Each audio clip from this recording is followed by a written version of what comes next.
Broadcasting. Blog Talk USA. 1012, and it gives me 1,250 feet. Exit again. UA announced the arrival of their flight from Los Angeles and Chicago.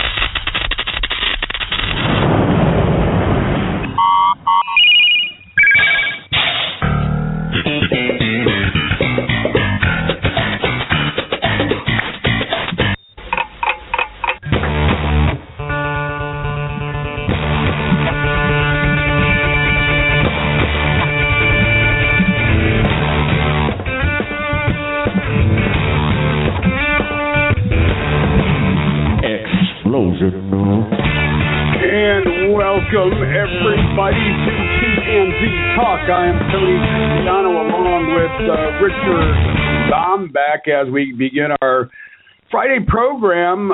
5 days of broadcasting insanity, lunacy, and some excellence thrown in, but only when Z talks. So Z, talk. What was thrown in only when I talk? Intelligence. I don't know. I'm really contemplating changing your nickname from Z, which isn't really a nickname, to Professor, because you've given a couple lectures this week that were very informative. That's and a low blow. Historically, Bernie, historically accurate, and I'm learning a lot from you. Well, I had a girlfriend that used to refer to me as the cesspool of useless information. So I don't know what it is. I just my wife says something to that effect too, that she just can't believe how much garbage I can retain up there. It just seems like the hard drive never gets wiped, which isn't really good if you're in an argument with me, because I'll bring up stuff you did in 1973. Well, now that I will keep in mind, although I didn't know you in 1973. I've already given you plenty of fodder in the 1 year that I have known you, so I'll keep that in mind. That's it. And you didn't do the French intro this time. I remember one time you went Richard Zombeck. Richard Zombeck. French pronunciation of a Polish name. I actually got. Here's a quick little thing that has nothing to do with anything. Is we basically went through our early childhood time, thinking that we were unique, that Zombeck was a very rare and special name, and it was changed at Ellis Island and to be spelled the way it did. And I used to make jokes that it was Polish, but we came from royalty because there was no ski on it. And if you were part of the royal family, you could drop the ski, which is completely not true or historically accurate at all. My brother and I just made that up to sound more important, because people would, riddle us with Polak jokes. But with the advent of the internet and the world getting smaller, we're finding more and more Zombecks. And actually on my Zombeck.com site, someone got into the the contact form, and his name's Jim Zombeck, and his opening line was, "Why are you using my last name?" Okay. So, well, it was just one day last week. If you've ever played around with Ancestry.com, whatever it's called, and I did years ago. You can't get off their mailing list, even when you beg them or send them threatening letters, whatever. You just can't. Not that they inundate you with emails, but still. Well, anyway, a couple weeks ago, I got one that actually piqued my interest. So I clicked on it, and it showed geographically where there were Trupianos in the country. And really, this will come as a shock to you, New Jersey, New York, and Detroit, with smatterings here and there. As you know, there's you may not know, but the former Boston Red Sox announcer, Jerry Trupiano, who is not related to me, we met because we have the same last name, but there aren't a lot of Trupianos in the country. And so unless you live in the New York, New Jersey area or in the Detroit area, I'm going to go with it's still a special name. Defined. I went to that same map, and I sent it to my dad, and there are like 140 Zombecks in North America, I know 3 of them, and there are 2 in Switzerland, and I know them both. Really? Yeah. Well, that was interesting. Yeah. Well, that was really interesting. Well, good morning, by the way. Yeah, good morning to you. And it is our goal to get through the next hour on air without any technical difficulties. We've had our fair share of them of late, but we're going to let that go. Unfortunately, we do have a little technical glitch that we can't work through this morning. Blog Talk will not allow us to upload the audio that we wanted to play today. And I tried from 4:30 this morning until about 15 minutes ago. It's probably working now, but it wasn't 15 minutes ago. With that said, but we have transcripts, so we'll be acting them out on air. There you go. God, wouldn't that be fun? If we only had transcripts. Had I been thinking, I'm sorry, I apologize for that. Amongst the topics that Z and I are going to talk about today, obviously last night's debate in Milwaukee, Wisconsin. Ted Cruz had an ad out, and how do I put this?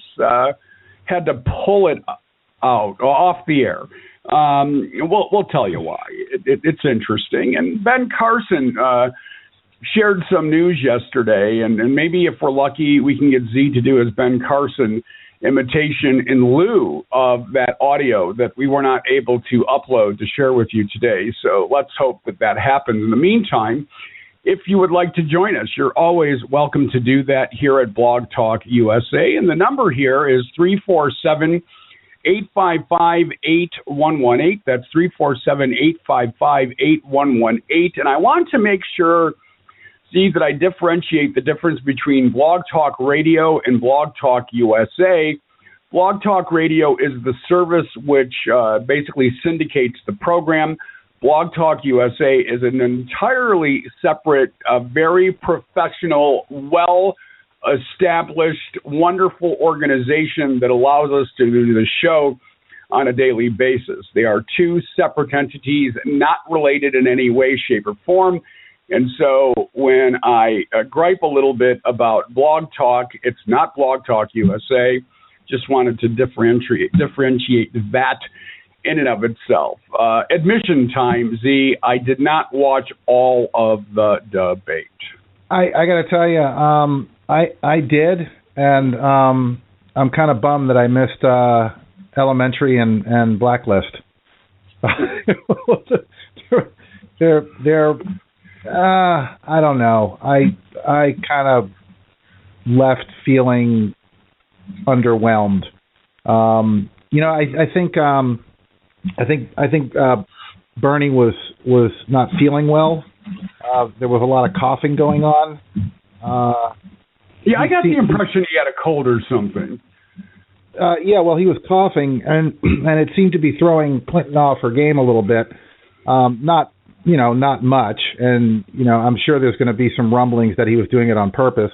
But even in a pre-interview with MSNBC, he sounded like he was coming down with something. And even though this is difficult to do, he seemed grumpier than usual. Yeah. If that's even possible, he wasn't completely on his game. He was he took some pot shots. He had some pot shots thrown at him, and I think the big winner in the debate was Obama, and I think Hillary's got a new tagline. That's what I came away with. What's the new tagline? Her new tagline would be that she is not a one-issue candidate, and basically she said, "I'm not a single-issue candidate," and I think Hillary found her argument. I think she found her argument against Bernie Sanders last night, because the rest weren't working too well, and to a degree, I think that could play well. It's not going to fit on a bumper sticker, but it makes a point in a very short period of time. And Bernie Sanders could easily be accused of being a one-issue candidate. everything harkens back to income inequality.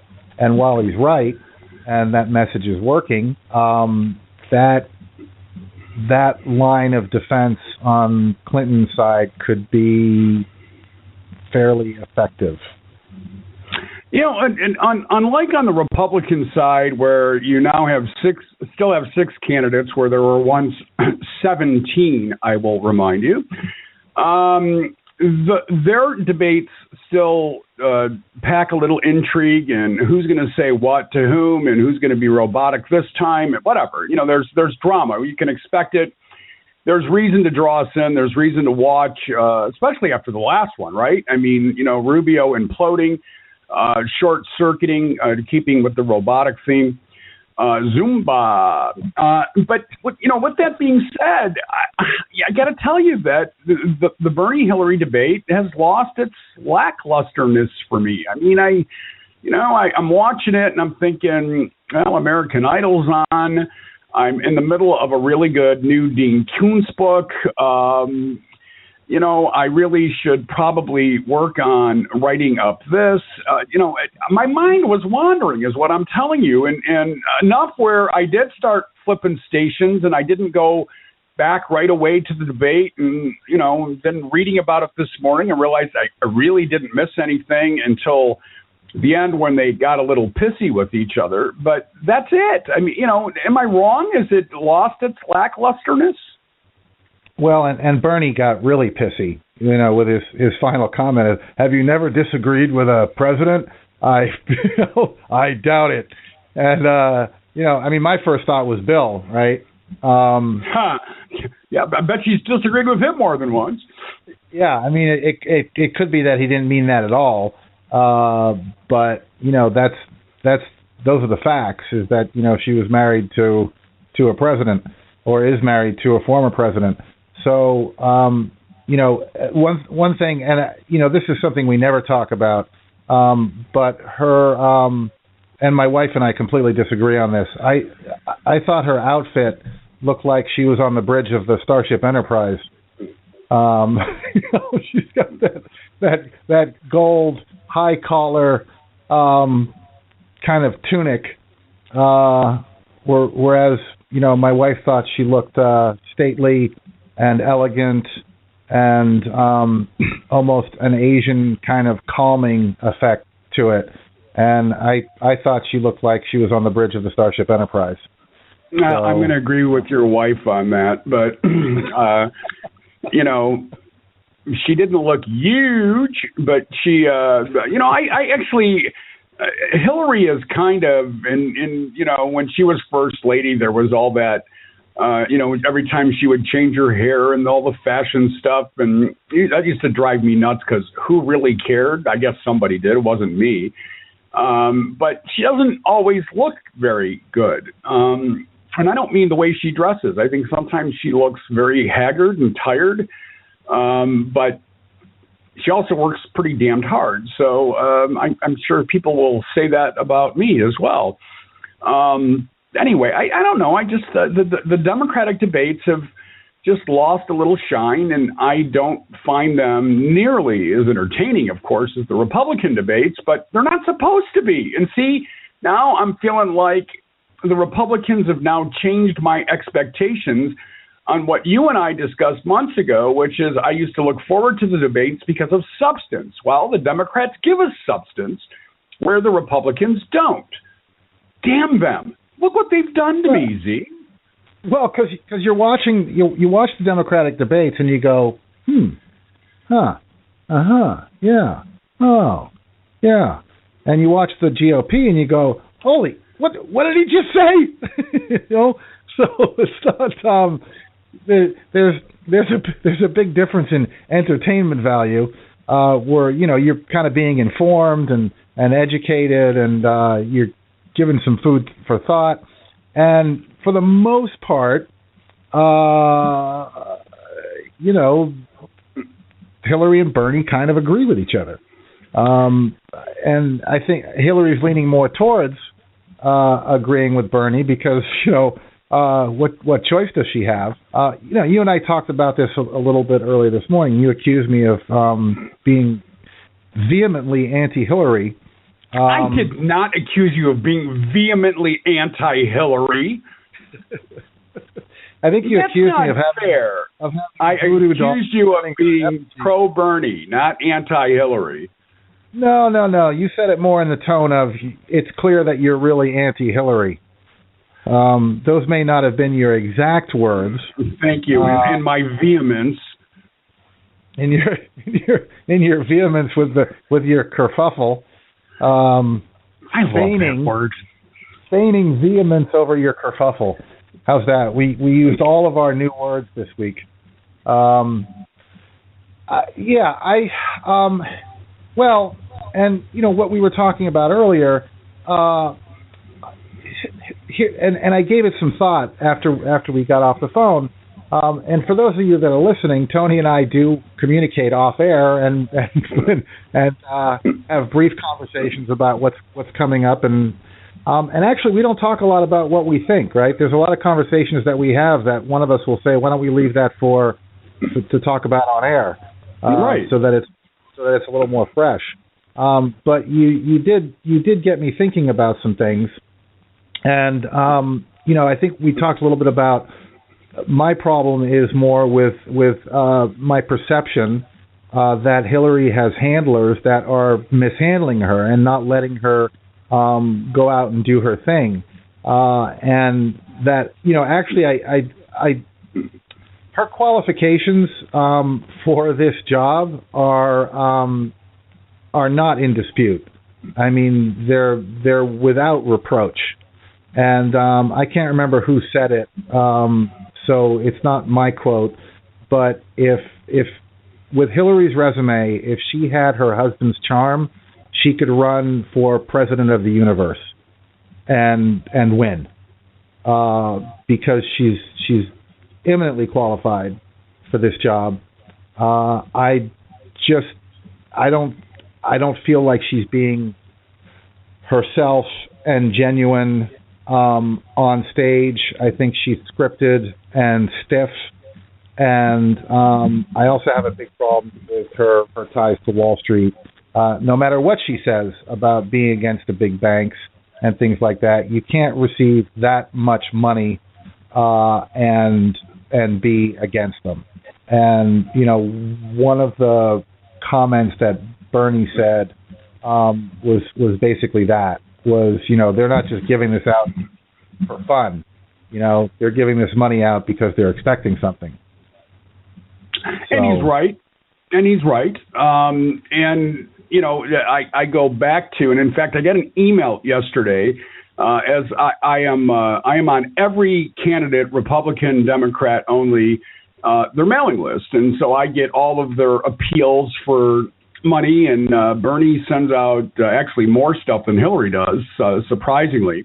But as you know, his average donation is $27. Well, I get an email from the Hillary campaign yesterday that says, in case you didn't hear this, Bernie Sanders raised $6 million within 12 hours of the New Hampshire primary, and that was from people that gave $27 on average.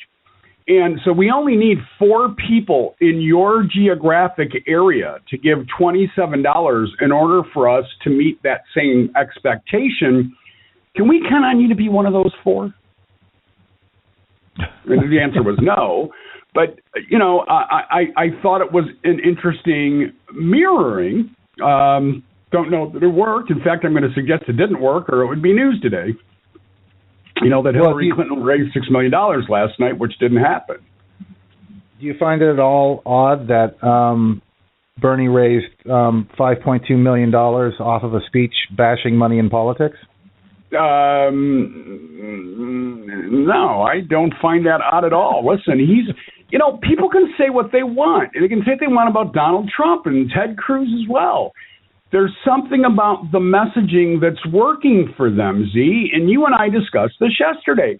Hillary Clinton's got to find the right message. All you need to do is look at the exit polling data that happened out of New Hampshire to find that most of the candidates are not resonating with the angriness that people, our country, the anxiety, the disappointment, and Donald Trump and Bernie Sanders naturally found it. They didn't have researchers. They didn't have focus groups. It's authentically their message. Now, I agree with you that at some point, I think it's going to come back to bite them both in the butt if they don't find more messaging that resonates. But it's working. I can't argue that it's working. Yeah, and I think if she is able to convince people that she's going to be tough on financial regulation and address the income inequality, she may have a campaign. But for right now, I mean, and he's going to hold all the cards when it comes to that, and it's going to be because of him. I mean, so the role he's playing, whether or not he becomes the nominee or not, is getting this conversation out there, and she's she'll have her feet held to the fire on it. Not that it's going to make any difference. My fear is that when she gets in, it's going to be more of the same, if not worse. Well, what do you mean by that? That the banks and consumer issues are going to be allowed to do what they've continued to do. I mean, the Consumer Financial Protection Bureau, which was Elizabeth Warren's baby, is an important part of our lives right now. I can tell you from personal experience that with what I went through with the mortgage crisis and the foreclosure stuff that I started covering early on in 2008, 2009, and was writing about and working in for a very long time. I mean, in fact, I was invited by Americans for Fairness in Lending and AFL-CIO and Elizabeth Warren before she ran for Senate to lobby for financial reform in D.C. and at Treasury. And, actually saw Bernie Sanders speak on the steps of Treasury shortly, after one of their votes. And, the protection and stuff like that we need we need it exactly because her husband and she worked to repeal Glass-Steagall during his presidency. So they have very close ties to Wall Street, Jamie Dimon and Lloyd Blankfein. Jamie Dimon being the CEO of J.P. Morgan Chase, who, by the way, just gave himself a 35% raise last month to add to his $16 or $17 million a year that he already makes. And Lloyd Blankfein has been quoted as saying that he's doing God's work. And we're careening towards the next recession here, and whoever gets in office is going to be saddled with that. And I think that she has way too much sympathy and ties to Wall Street and big money to be effective in doing anything about that. Well, one of the realities of anybody that's elected, and that's, we go back to, Donald Trump saying, we're going to build this wall and I'm going to make the Mexicans pay for it. And any candidate that says, when I'm elected, within my first 100 days, we're going to do this, this, this, and that. Ignoring the reality that they need Congress to do much of what they wanted to do, unless that they can use executive orders, and there are very specific ways you can and cannot use them. It's really just conversation at some level, Z. And so if you're not electing the right support group below them, which would be members of Congress, and those majorities don't go in the way you want them to, well, then you probably aren't going to get what you want, especially like in Obama's case when he was elected, where Mitch McConnell said, hey, number one goal is to make sure the guy doesn't get elected. Number two goal is to make sure he doesn't accomplish anything. And although they didn't accomplish either goal, they did a whole lot better on the second one than they did on the first one.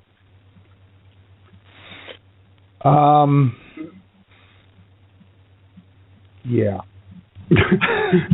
Yeah. I know what that means. Time to move on. Well, no, let me hold on just a sec, because the sense that I'm getting from Sanders, right, and this is, he hasn't come right out and said this, but he's alluded to it, is that he's making it pretty clear that he would be going into enemy territory, but part of what he's talking about too is rallying the American people to use the electoral process to throw the bums out, right?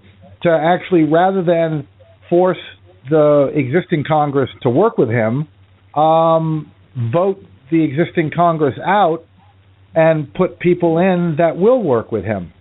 Much like FDR railed on what the Republicans were doing and what the conservatives were doing to derail his plans. So, it's not like this has never been done before.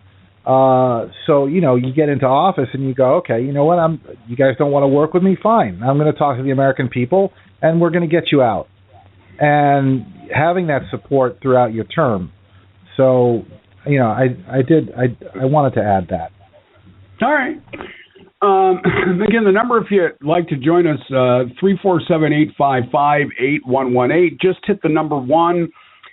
If you have a question, or if you just want to listen, you can just dial in and listen. But if you have a question, hit the number 1. That'll let us know that you want to ask a question. Z, with that said, some of the issues that were discussed last night before we move on to some other topics were race relations. And, of course, the Congressional Black Caucus endorsed Hillary Clinton yesterday. Congressman Clyburn of South Carolina is supposed to endorse this weekend, and he has not made it clear which candidate he will be endorsing at this point. How significant do you think the CBC endorsement is for the Clinton candidacy? I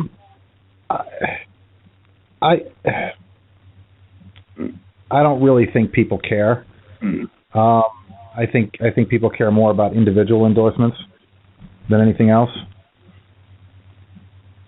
Well, I'm gonna disagree with you. As prominent as the Black Lives Matter movement has been over the last couple of years, of the kerfuffle that happened for Bernie Sanders at Netroots Nation last year was difficult. The way he handled that did not go over well. And I think that he's paying for that still. He continues to use the same line, and I think he needs to find a new one, which is, once they get to know me, they will see that, I'm with them. But I'm not quite sure. Hold on a sec, Tony, because let's be clear, right? The CBC, at least according to Representative Keith Ellison, the CBC did not endorse in the presidential nomination. It's a separate CBC PAC that endorsed without the input of the CBC membership. Okay, so they're a group within the CBC that endorsed Hillary Clinton. All right. Well, you can split the hairs like Rep. Ellison did if you want. The reality is the CBC. Well, it's splitting hairs. I'm familiar with the PAC. I'm familiar with the Congressional Black Caucus. These are both organizations I have had on the program and have worked with for many, many years. So we can play that game, but I don't understand why Rep. Ellison went out of his way to do that, but God bless him. For whatever reason, go ahead and do it, dude. Probably important to him. Well, and he's a very passionate man, and that's his thing. So that's fine. I don't have a problem with that. Anyway, back to the African American vote and the importance of that, and certainly in the southern states and in many metropolitan areas, Hillary Clinton is seen, at least perceived to be, more friendly to the African American agenda in this country. And I would never suggest, even in passing, that Bernie Sanders does not have a pristine civil rights record. I believe he does. He just hasn't been as braggadocious about it. Not that Hillary Clinton's bragging about her record, but she's certainly much more upfront about it. And let's remind this audience, that, Bill Clinton, to many, is considered to be the first black president because of the way he was so welcoming and welcomed in that community, and that's fine. I mean, that's all well and good. We talked yesterday, actually at length, about where I thought President Obama could have been stronger for the African American community in this country during his presidency, and we basically agreed to disagree on that. But at the end of the day, I think that the CBC endorsement does help Hillary Clinton. At least, I think it certainly fortifies her position. And a lot of these electeds in the African American community are well respected, and a lot of people in the African American community absolutely go out and vote when there is somebody black on the ballot. They want to support them in every way. So I think that these endorsements are important beyond just the individual endorsements. Again, my opinion, and we can differ on that, but I thought it was a significant endorsement. Well, and I thought John Lewis's statement was probably the more interesting part of that, and even a little disturbing. And be specific. What did he say?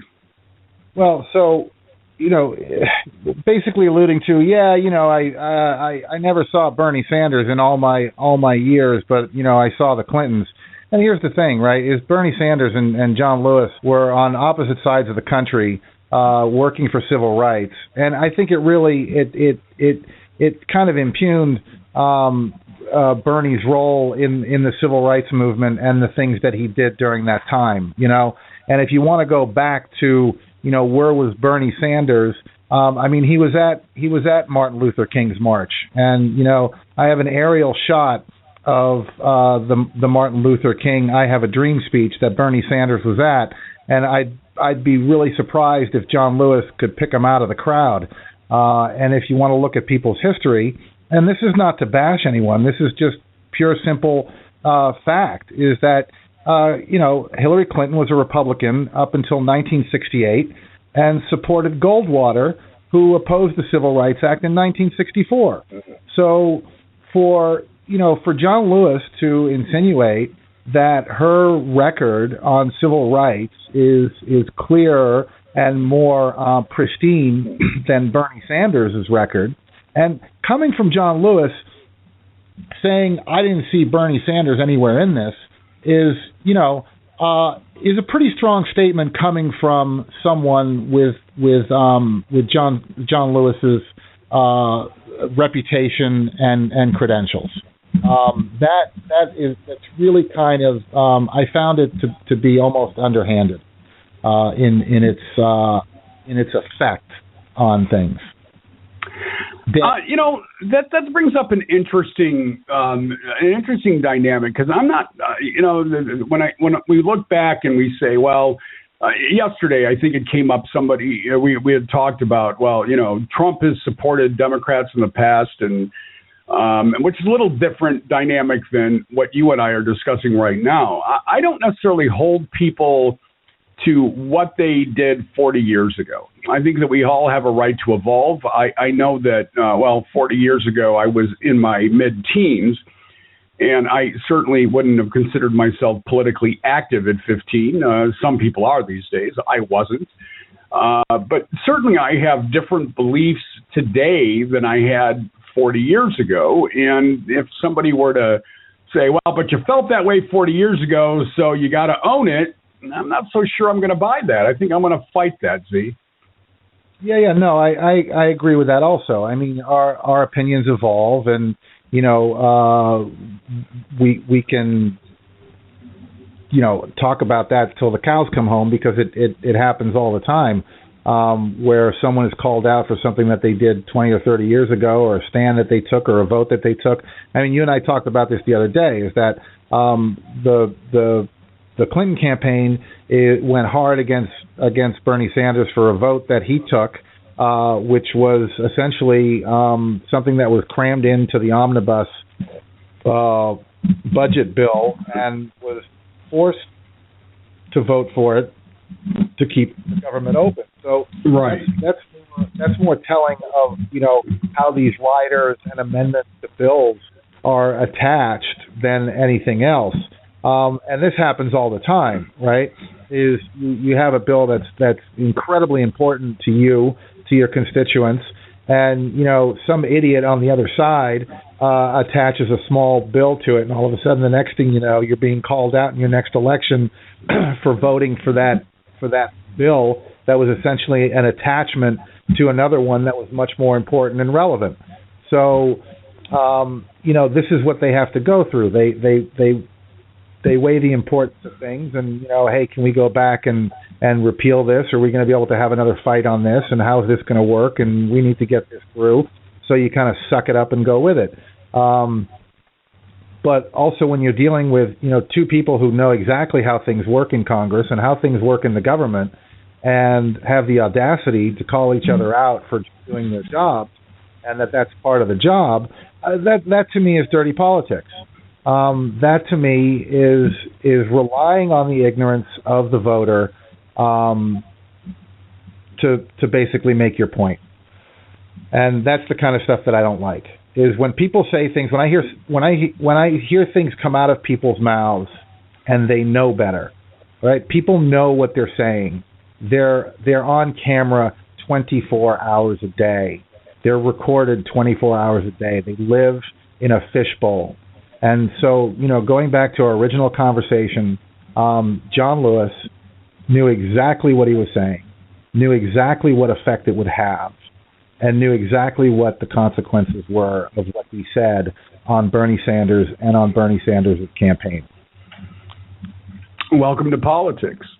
I mean, I'm just, you can call it dirty politics all you want. It's business as usual. And if I know you're not naive enough to think that for some reason or other, John Lewis is going to raise himself above the fray because it's a different political season suddenly. That's not going to happen. It's just not going to happen. Now, whether that taints his comments or endorsements is literally something that he will have to deal with. Let me bring up another issue that came about in the debate last night, and that was the size of government. As you know, Hillary Clinton is saying that two of the programs that Bernie Sanders talks most eloquently about is free tuition, free college tuition, and health care for all. Now, these are both great ideas.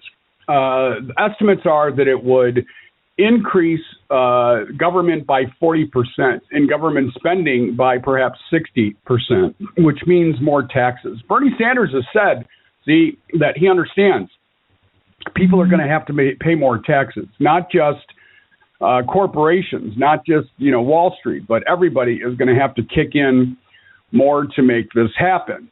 She says it's not realistic. He says it is. I say, man, oh man, if you look at the data, and then I got a little messed up, and I'll tell you how. You and I were talking yesterday about top economists saying that Sanders' economic plan would be a huge boon for the economy, right? Mm-hmm. Okay. Well, then I read a thing early this morning, and I'll find it and email it to you later. But basically showing that same group of economists who are very well respected, I'm not suggesting they aren't, and they certainly are, have been wrong on many economic issues, especially presidential budgets, more than 75% of the time, and the implications of that. And this was supposedly a nonpartisan group that came out with this statement on that assessment. I'd still like them to, A, be wrong, and B, I would love to test the theory, right? I would love to test the theory, and there is a theory involved here, and I'm not going to get into the weeds on this, but, I would love to test that theory. But, can we afford to grow the government by 40% and perhaps funding by as much as 70%? Is that realistic? Is Hillary Clinton in that regard right? Well, I mean, so what you say it's going to raise our taxes, but you did that without any explanation. All right, well, I'll give you an explanation. That's fine. You cannot give away free tuition to anybody that wants it and health care to everybody in this country and not have a way to pay for it, correct? Right. All right. Now, I look at the way Bernie Sanders wants to pay for it, which does involve a tax increase for people in the middle class of anywhere between 3 and 11%. He's been very upfront about that. Right. All right. As well as taxing certain Wall Street transactions, etc. There's a way to do it. There is absolutely a way to fund this. So, but is it too much is all I'm saying. For what you get, I don't think it is too much, to be honest with you. All right. So let me ask you this, because this is a real world example, right? And this is exactly what he's talking about. So college tuition would be paid for easily by putting a tax on Wall Street for transactions, right? A transaction tax on high frequency trading and trading of stocks, right? So even a 2 or 3 cent tax on each trade on Wall Street would pay for college tuition for everyone in this country that's going to college. Now we're talking state schools. We're not talking Harvard. We're not talking BU. We're not talking Brown. We're talking state schools. Okay, so Wall Street would pay for the education of our youth. The tax increase as far as single payer health insurance, you're guaranteeing every single person in this country access to affordable health care, and you're raising their taxes by 3 to 11%. But you're also, Tony, removing insurance payments. You're removing insurance premiums, which some people are paying anywhere from $200 to $600 a month for a family of 2 to 4. So raising your taxes by maybe $500 or $600 a year, as opposed to paying $200 or $300 a month for health insurance and having the same access to affordable health care, seems like a no-brainer to me. Okay, so we agree with what I just said, that for the money, it would be a good buy. Well, you're almost yelling at me now, and we agree. Oh, well, I don't mean to do that. I don't think it was explained. And I'm sorry. I did sound like I was yelling at you, and I didn't mean to do that. I have this discussion with other people, and they look at me like they're trying to do the math in their heads, and their brains are melting. And I think that's the issue that we're having, is that you have this argument where it's just like, well, he's going to raise taxes, and Donald Trump comes out and says he's looking at a 90% tax rate, and then 2 days later, I'm at a checkout line at the supermarket, and I'm talking to the girl working the cash register, and she goes, yeah, I don't like Bernie Sanders because he's going to raise our taxes by 90%. And I said, well, where'd you hear that? She goes, my mother. I said, well, who's your mother voting for? Trump. Oh, well, then, by all means, we shouldn't look into this further.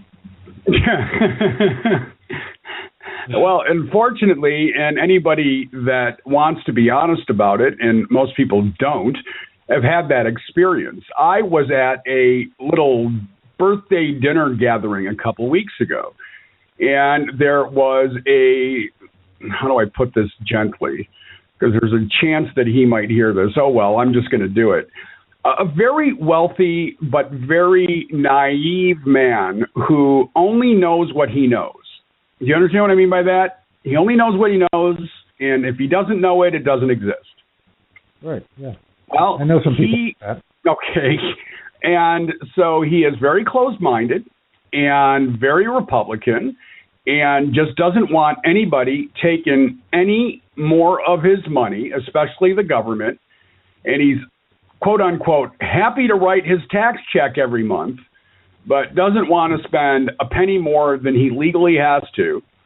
So he ends up spending a lot of money on lawyers who try to hide the money he has, which ends up costing him more money at the end of the day. But again, he only knows what he knows, and he doesn't know that. So he doesn't believe that that's possible. With all that said, there's a discussion ensuing. And I'm at a birthday celebration with people that I don't really know except for a handful.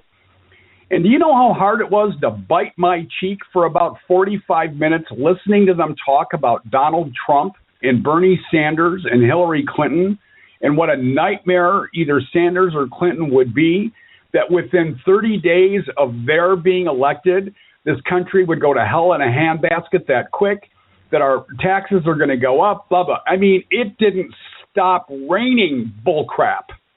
Oh, yeah, and there's going to be a hammer and sickle on our flag. Thank you. The first time. I mean, that's the plan. And again, these are people that don't understand that there's an entire Congress to contend with. One of my sisters was there, and she walked up to me and she grabbed my arm and squeezed it pretty hard and whispered in my ear, "I'm so sorry I made you come to this." It was too late at that point. She will pay. I have not yet got my revenge, but she will pay. I've been in those situations before. Hey, you want to talk about Ted Cruz for a minute?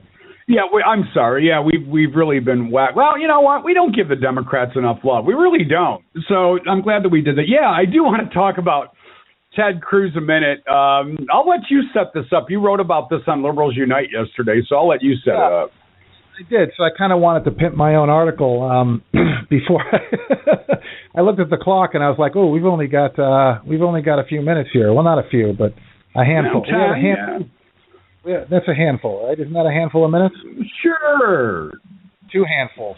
All right. Unless you're a Republican, and then it's probably too many minutes. I don't know. Go ahead. Yeah. Well, I've got to find the paragraph that I really enjoyed writing. So the Cruz campaign came out with an ad, and they pulled it. Get the innuendos here. They pulled it prematurely. Yeah.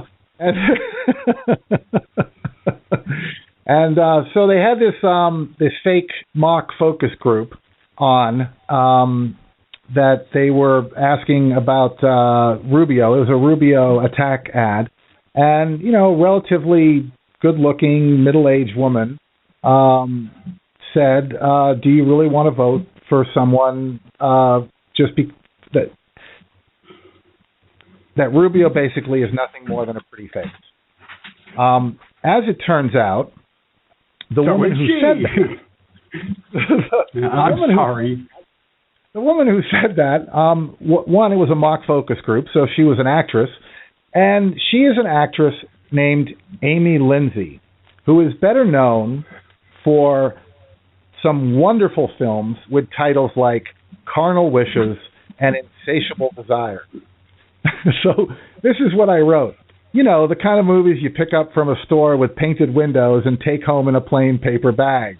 The campaign pulled out immediately, a well-known strategy employed by highly religious people, and canceled the ad. So here's Ted Cruz putting out an ad to evangelicals that has, as its main character in it, a porn star. Yeah. Well, but here's the thing. I want to know who recognized her and knew that she was a porn star, and what role they have in the Cruz campaign. And also, what's the problem? She is apparently out of porn. She's turned her life around. She told BuzzFeed that she was a fan of conservatives, and said that she was religious and was looking for a conservative candidate, and maybe she was exactly what the Cruz campaign needed. I found Jesus, and I'm running for Ted Cruz. Well, she's very upset that the ad was pulled, and she really feels that it was unfair, and she's not done. She has a right to her vote, which she does. And, yes, she did turn her life around. I was trying to find a way to be clever with that. But we don't really know. She could be doing middle-age porn for all we know.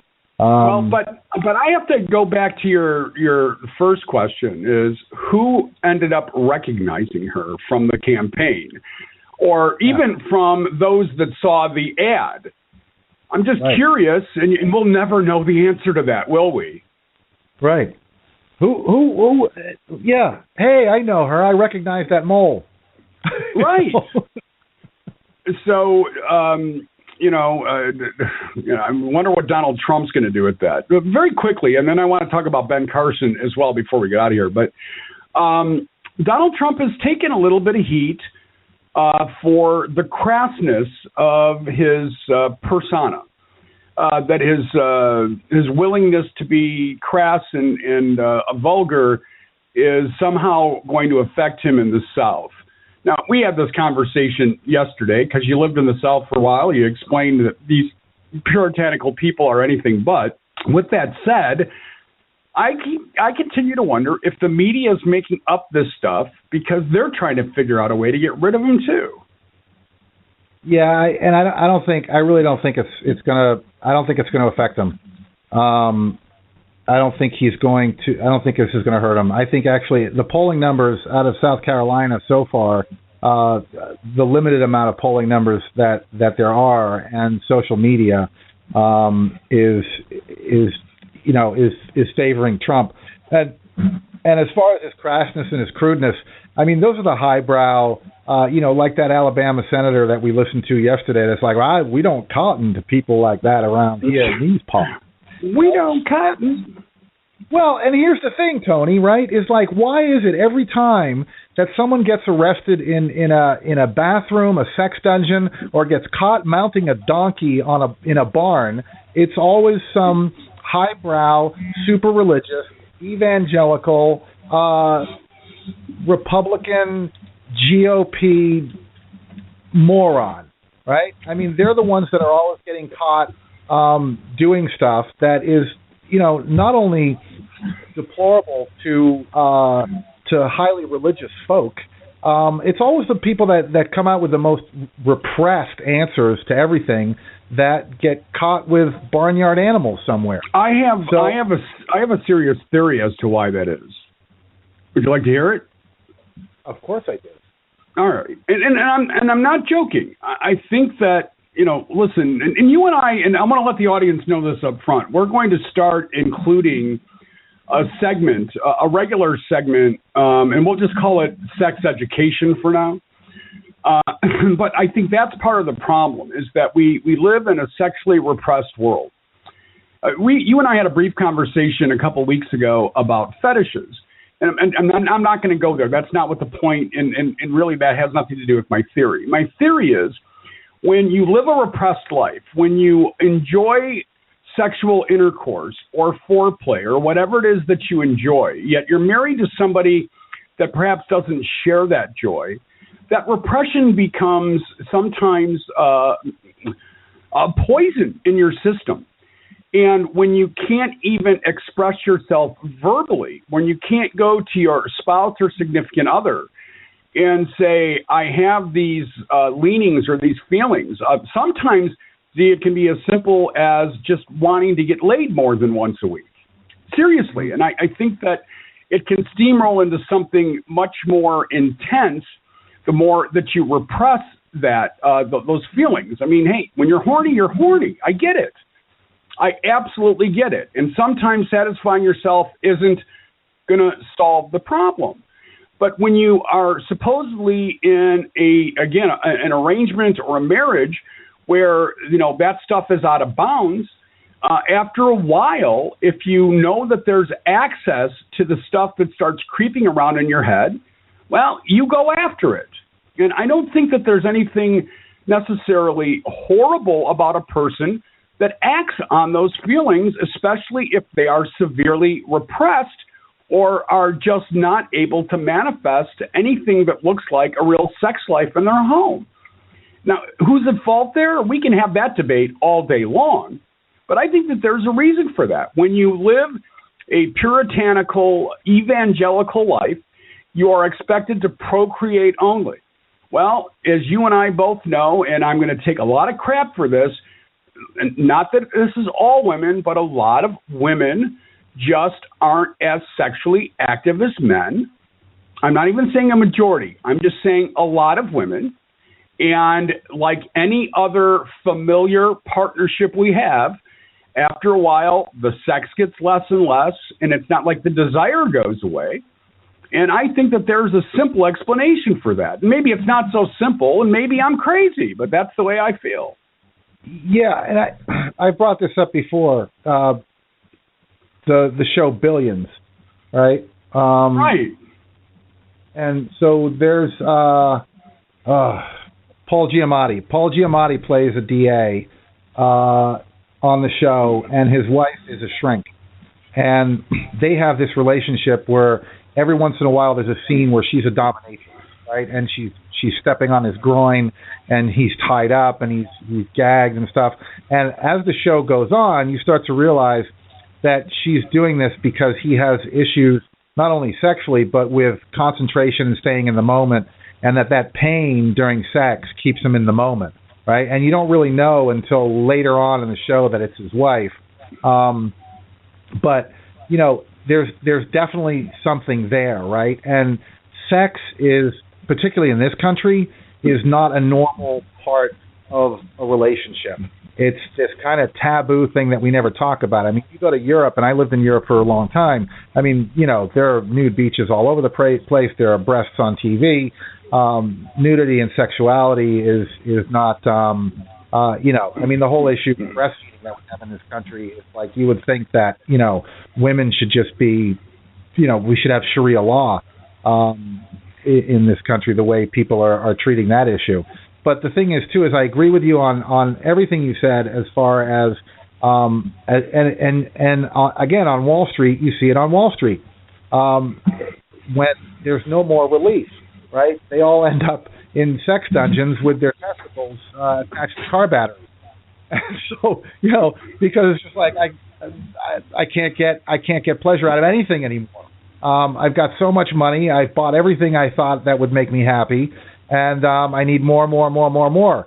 So, you know, there, K Street and Wall Street and all of those areas have some of the highest concentrations of dominatrixes and sex dungeons and all kinds of weird stuff. All right. So, well, I hate to say this, but we're going to get saved by the clock here because you're going places that I don't think people expected, but that's all right. Hey, Z, a great week. Let's let people know what's going on. We actually have a new support page that we should probably talk about very quickly. If somebody would like to make a donation to the show, just go to tandtalk.com and you'll find it there. But go ahead and wrap it up so that we can give Blog Talk USA their time back. Yeah, tnztalk.com, and from there you can get to our Facebook page, our Twitter, and contact us, sign up for our newsletter. And like Tony just mentioned, there's a support page. There's another site that we are looking for support and donations. And on our own support page, which is at tnztalk.com/support, there are a number of ways aside from money that you can support us.